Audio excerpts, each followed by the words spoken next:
আসসালামু আলাইকুম। সুপ্রিয় দর্শক মণ্ডলী, আনাম আইটি চ্যানেলের পক্ষ থেকে আমি খায়রুল আনাম আপনাকে স্বাগতম জানিয়ে শুরু করছি আজকের ভিডিও টিউটোরিয়াল। আজকে আমি আপনাদের সামনে উপস্থাপন করব কিভাবে আপনি মাইক্রোসফট এক্সেলে খুব সহজেই টোটাল যোগফল নির্ণয় করবেন। তার পূর্বে বলে রাখি, আপনি যদি আমার চ্যানেলে নতুন হয়ে থাকেন তাহলে please hit the subscribe button and also press the bell icon. তো সুপ্রিয় দর্শক, আপনারা দেখতে পাচ্ছেন আমি একটি এক্সেল শীট নিয়েছি। এখানে বেশ কিছু ইনফরমেশন দেওয়া রয়েছে, যেমন rice, oil, confectionery, water, potato, onion.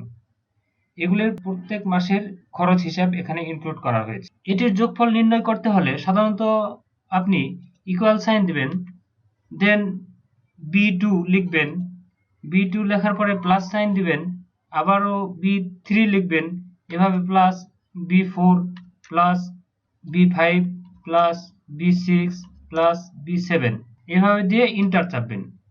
তো এটি একটি প্রসেস যোগফল নির্ণয়ের। এই ইনফরমেশন যদি আপনার অনেকগুলো সংখ্যক থাকে, সেক্ষেত্রে আপনার যোগফল নির্ণয় করতে অনেক কঠিন হয়ে যায়।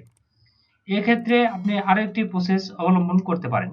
ইকুয়াল সাইন দিবেন, ইকুয়াল সাইন দেওয়ার পরে সাম লিখবেন, SUM লেখার পরে অটোমেটিক আপনাকে একটি সাজেস্ট করছে, এই অপশনে ক্লিক করবেন। করার পরে নাম্বার 1 থেকে নাম্বার 2 পর্যন্ত সিলেক্ট করে নেবেন। সেক্ষেত্রে আমি নাম্বার C2 থেকে C7 পর্যন্ত সিলেক্ট করে নিলাম, ব্র্যাকেট ক্লোজ করে দিলাম, দেওয়ার পরে ইন্টার চাপলাম। এটি একটি প্রসেস। এইভাবে যোগফল নির্ণয়ের পরে আপনি মাউসের কার্সর নিচে রেখে এভাবে ড্র্যাগ করে টেনে নিয়ে আসলেই আপনার সম্পূর্ণ যোগফল নির্ণয় হবে। এছাড়াও এর চাইতে একটি শর্টকাট মেথড রয়েছে, যা আজকে আমি আপনাদের সামনে উপস্থাপন করব। তো এটি উপস্থাপন করতে হলে সম্পূর্ণ ডেটাটি মুছে দিতে হবে।